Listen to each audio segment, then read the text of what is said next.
My name is Christina, 37-year-old. Today I'm sharing a testimony, a warning tale about how sometimes the people closest to us can hurt us the most. Not too long ago, I was living a sweet life, loving wife, doting mom. You know the drill. Enoch, my husband, was the kind of man who built and moved mountains for us. We were on top of the world, living in our own little empire of estates. Life was good for all of us. But as they say, sometimes life throws you curveballs. This was less of a curveball and more of a wrecking ball, though, because none of us were expecting this. When I was 30 and Enoch was 33, the big C word knocked on our door. Cancer. Leukemia, to be precise. It hit Enoch like a freight train, and our whole world shattered. The man who built mountains for us was now facing one he couldn't conquer. See, Enoch was a workaholic, always pushing himself to provide for his family. Although I told him to slow it down, he would never listen. It wasn't in his nature to be stagnant or still. He was always coming up with the next business venture or product to sell. "I've got to keep going, Christina," he'd say. You're just like that man from that musical, Hamilton." "Yes, him. Didn't he work himself to death or something?" I'd joke. "He got shot, babe." "Okay, but he was working non-stop, right? I don't want you to end up like that." "Don't worry, darling. Everything will work out for us." Yeah, that conversation isn't so funny looking back at it now. Little did we know that his relentless pursuit of greatness would weaken his defenses, leaving him vulnerable to something as sinister as leukemia. The news hit us like a ton of bricks, and we were left grappling with the harsh reality. Now, the average life expectancy after a leukemia diagnosis is a mere 5 years. Every tick of the clock felt like a countdown, urging us to cherish every precious moment we had left. Our daughters and I became experts in the art of making the most out of every laugh, every shared meal, every stolen moment of joy, all to shield Enoch from the stress that could further weaken him. We built so much love around him, determined to face this battle together. Despite the storm brewing within the family, we did our darndest to keep our spirits high. Enoch, bless his soul, became our guiding light. Even as he endured the harsh treatments, it was he, the one battling the illness, who could brighten our days. His laughter echoed through the house, a reminder that love and joy could thrive even in the darkest of times. Nights were our sanctuary. When the world outside our windows was silent, Enoch and I would crawl into bed, seeking solace in each other's company. We'd talk the night away, reminiscing about the old times, the moments that shaped us into the family we were. It was during these conversations that I learned the true strength of a loving partnership, and I will forever be grateful for those nights we'd share dreams, whisper hopes, and laugh about the quirks that made our love story uniquely ours. Enoch's resilience was a shining light, guiding us through this really dark period of our lives. As the years rolled on, Enoch's health didn't show any signs of improvement. The resilient man who had brought laughter into our lives now faced the brutal reality of a body that refused to heal. Yet, he was still clinging to that same happy-go-lucky spirit that had defined him all along. His smile, though strained, persisted like a flame in the wind. Inevitably, the time came when Enoch had to be in full-time intensive care. His laughter, once the song that filled our home, was replaced by the cold hum of medical equipment. Enoch lay on what seemed like his deathbed, a stark contrast to the man who'd once been the vibrant heart of our family. The atmosphere was heavy with the grim acknowledgement of the inevitable. His once lively eyes now held a deep sadness, a reflection of the pain that engulfed him. It was crushing to witness, and the laughter that used to echo through our home was now replaced by an eerie silence. Enoch, who had always been the one to offer comfort, found himself in need of all the help he could get. His voice, once a source of joy, had become a rare occurrence. In those precious moments when words escaped his lips, he spoke to me, sharing the sweetest sentiments in the middle of the suffering and the silence. He'd say, "Christina, you've been my strength, my reason to smile even in the darkest hours. Our love has been my anchor, the only reason I've managed to last several more years with you. And I'm grateful for every shared laugh and whispered dream. You and the girls are my greatest blessings. I love you with all my heart. I would bawl my eyes out every day. There is nothing that compares to the pain of knowing that you're losing someone right in front of you. I don't think I'll ever heal from this. Enoch, the man who had faced the world with unwavering strength, now faced his own mortality. Enoch died on a Sunday morning while the kids and I were attending Mass. He had lived to be 40 and had spent his 40th birthday tied up to machines and tubes, slowly losing his life. No way to celebrate a birthday. The man who had been our rock, our source of laughter and strength, was gone. I was left wondering, how would life go on without Enoch's laughter echoing through the halls of our home? I just couldn't fathom the idea of navigating this world without the love of my life by my side. I still can't. Patricia, Enoch's mother, arrived at the hospital to find her son dead. The sight was agonizing, a mother's worst nightmare realized. In the middle of this heart-wrenching scene, I reached out to comfort my grief-stricken mother-in-law. But what happened next shocked everyone in the room. Patricia violently pushed me out of the way. For a moment, I thought it was just grief consuming her. But then she said, "Get away from me. This is all your fault." What? My fault? I knew that this wasn't going anywhere good, so I said, "Girls, go outside for a moment." The girls hesitated, but sensing our need for privacy, left the room, leaving me alone to face the unexpected storm. "What's going on, Patricia?" "This is all your fault. Enoch worked himself into an early grave, always trying to provide for you and those greedy kids of yours. I've always hated you. You've taken the one thing that I loved in this life. I will never forgive you for this." "I know that this is a lot. I'm sorry. Did one of your girls die today?" No. Then how could you possibly know what I'm going through? I think we all need to take a deep breath and just... No. I think that you need to leave. You and your vermin have no right being here. Get out, all of you." "I'm not leaving. The girls and I aren't done saying our goodbyes." "No, you have to go now." To say I was shocked would be an understatement. I didn't know why Patricia was attacking me like this. I know that grief makes people react in crazy ways, but I was never expecting anything like this. I felt kind of silly for telling the girls to go out. I'm pretty sure they heard everything. Patricia's yelling escalated, and I'm sure the whole hospital could hear her at that point. Concerned hospital attendants warned that if she didn't calm down, security would be called to escort her out. But Patricia, lost in her own anger, refused to listen to the warnings. Security guards arrived shortly after, firm and composed, attempting to guide Patricia out of the hospital. As she was being escorted out, she was yelling and screaming, cursing out all of us, including her own grandchildren, and humiliating us in front of everyone. After Patricia's dramatic exit from the hospital, I was left standing there completely dumbfounded. I was filled with confusion and sadness. How did a moment of grief and mourning turn into a raging blame game? It felt like a nightmare, and I couldn't wake up. Later in the day, I decided to approach Patricia at her home, hoping that with time, she would have calmed down and come to her senses. We needed to discuss the funeral arrangements, support each other through this tragedy, and try to make sense of the chaos that had ensued.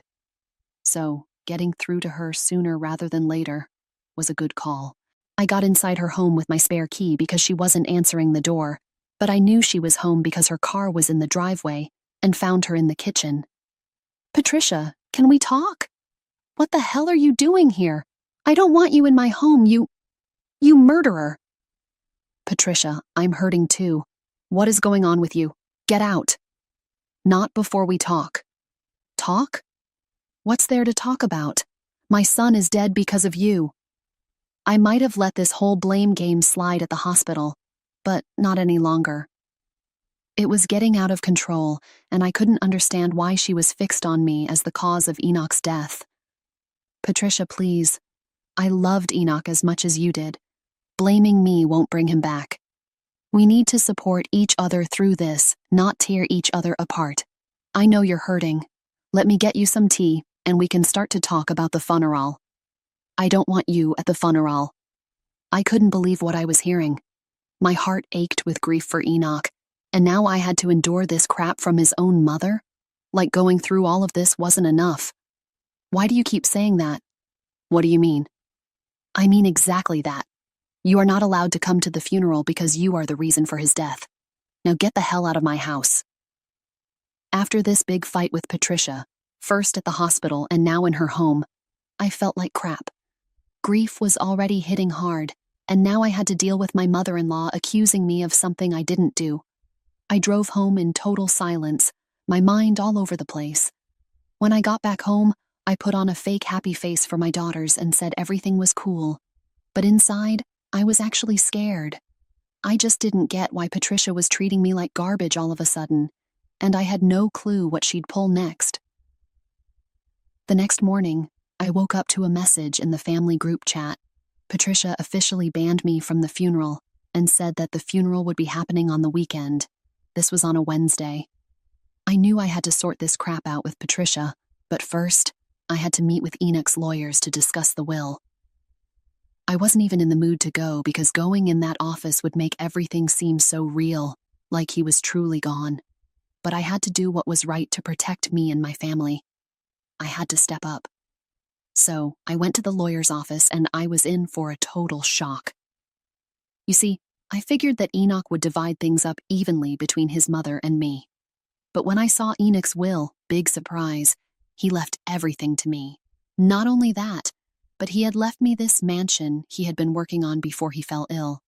He said that this mansion would be his greatest work, one where all of his grandchildren could roam around freely. I sat there staring at the papers, feeling grateful, but guilty. I asked the lawyer about what had happened because I thought that this would be the plan from the beginning. But the lawyer told me that Enoch had updated his will when he first got sick. I don't know what to say. All right, so after settling things at the lawyer's office, I decided to head over to Patricia's place once again to clear the air and to get to the bottom of why she was being so evil. I knocked on her door like 1,000,000 times, but she wasn't answering. Now, her car was parked right there, so I knew she was home, just like the last time. I was hesitant to walk in again, like last time, but I had been knocking for ages, and I started getting scared. Anxiety started creeping in. What if something happened to her? I mean, she was an old lady. What if she fell down or something? I used my spare key, opened the door, and called out for Patricia. No response. I went upstairs and looked around. Nada. Downstairs, I spotted a document on the coffee table. Enoch's name caught my eye, so I dove in. What I read ticked me off. Big time. Patricia was scheming to snatch the mansion away from me. Seriously.